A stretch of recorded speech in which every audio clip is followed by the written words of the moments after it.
The Do Good Circle is a woman-led non-profit organisation whose focus is on delivering digital skills to the youth of the country. Together with the techno-firm HCL and the Nelson Mandela Foundation, they have partnered to address the Fourth Industrial Revolution challenge of basically skilling South African youth up, and especially in remote parts of the country. Tobeka Lwana is in the studio now to tell us about this wonderful initiative. Welcome to the show. Nice to be here, Janine. So, by the sounds of it, I mean, the Do Good, it sounds like you guys are doing a good job.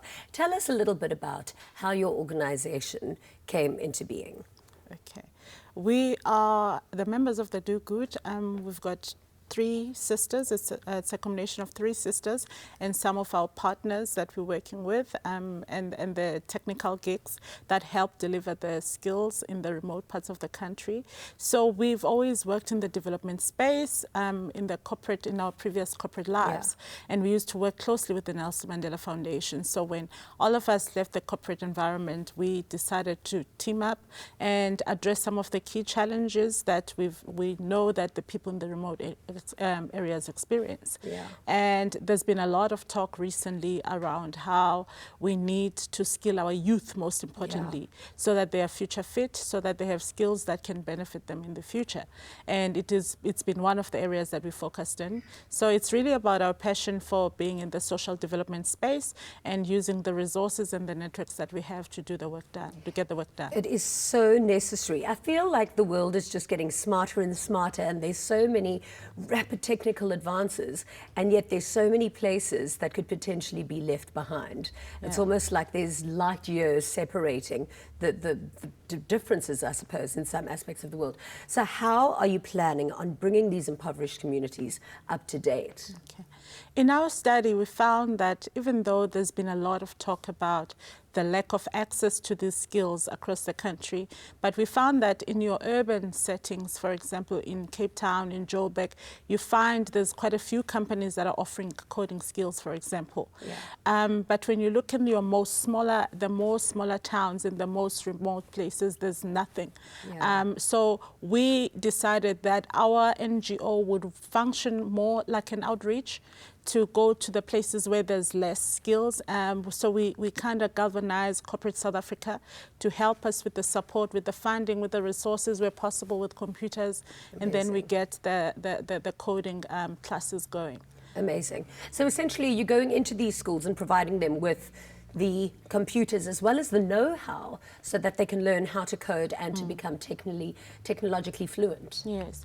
So I think our motivation, or our key thing, is to address 2 areas. One is entrepreneurship, and then another one is employment. So with the skills that we're providing, we are targeting primarily school leavers, those who probably maybe did not finish Matric, but they were very close to getting Matric, or those who have completed Matric, but they haven't been able to continue with tertiary qualifications. So our objective is to, if you go through these classes, you can be able to become a web developer, for example, and earn a living by creating websites for entrepreneurs around in your community. Or you can be employed as a basic programmer. You can be employed as a basic systems programmer. So those are the key things we're focusing on. And again, leaning on the partnerships we have with organizations like the Nelson Mandela Foundation and some corporates that we are talking to in the tech space, really mobilizing for them to see what they can do with the students or learners in our classes, be it its learnerships, be it its further training, so that there's room to make sure that people are able to make a living, because digital skills are very important. I mean, totally. I found out that most people in South Africa are hiring people from China to create websites for them based on the price that they're more competitive. They're most price competitive in China than in South Africa. So we're looking at skilling the youth who are not working, who are not in school, to doing very basic but smart work remotely. They don't have to be in urban settings for them to earn a living, and that's what we're trying to address. It's such a brilliant idea, because if you look at the unemployment rate, if you look at the level of education, I think all of that needs to change so that kids really can learn to be their own bosses, so that there won't be such a problem of having to find a job somewhere and having to slot into the system. So what areas are you focusing on, and who has access to this? Like, what kind of kids will gain gain access to this amazing opportunity? So we haven't been running this program for long. We started last year with one pilot with another tech company we worked with in Joburg in Diepsloot. And the current program that we're running now is in Mthatha. We've started around April. We've got a first group of graduates that have come out. We've got a class that started literally on this week, which will continue for about 4 weeks. And hopefully when they come out of this class, they will be able to design apps, functional apps that they can make a living out of, that they can generate income out of. They can be able to design websites. They can be able to do quite a number of your very basic but nonetheless useful digital skills for them to move themselves forward and for them to really solve even some of the community problems that they're dealing with. So, for example, with some of the training that we're doing, we've spoken to the Nelson Mandela Foundation in terms of understanding the social issues in Mthatha, and we're giving them those challenges to see how they can resolve them using technology based on whatever skills they're going to get in class. So it's going to be interesting in about 2 months' time to see what comes out of this. I'm so excited to follow up that. Science and technology is really one of my favorite subjects because I feel like we are literally witnessing the future happening in front of us. And I think something like the fourth industrial revolution is getting so much press at the moment. But in your opinion, what does this actually mean and how does it affect us? I think in its most, I mean, people have got different ways of interpreting what this is about. But I think for me, what is most important is for us to have a workforce or even a population that is smart enough in terms of understanding what it will take for them to make a living. Because where we're going, even how we operate our homes, the equipment that we have in our homes, we need to be smart enough to be able to do.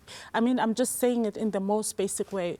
Technology is going to be more than just a luxury. It's just going to be how we live in everything from security to health to everything. Well, I think Elon Musk this morning said he's going to learn, we'll be, in the next year, we'll be able to hook our brains up to the internet. I mean, my brain already is on the internet. I Google everything.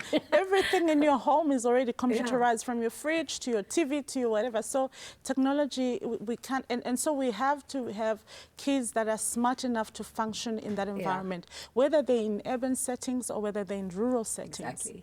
Now, quickly before we go, tomorrow, of course, everybody is doing their 67 minutes of service. Are you actually doing it? Because you do it 365 days a year. So what are you doing for yours? So tomorrow, I'm very excited. We have a friend of ours who's visiting us from the United States, Malak Compton Rock. She has 3 initiatives happening in Diepsloot. We'll be at Museveni Primary School. She's launching a water project where they didn't have clean running water in the school. So she's brought a company from the United States to generate water from solar panels. It's an amazing innovation. So she's launching that in Diepsloot tomorrow. And on Saturday, we'll follow up with a soccer coaching clinic that she's doing with the UN for Women and some legendary soccer players from the country. So it's really to inspire young girls, to also inspire young men in the community to respect and stand up for young girls. Yeah, that is absolutely beautiful. So that's what I'll be doing for my Mandela Well week. done. Thank you so much for all the extraordinary work that you do. Just spreading that Mandela magic wherever you go. How about you, Pani?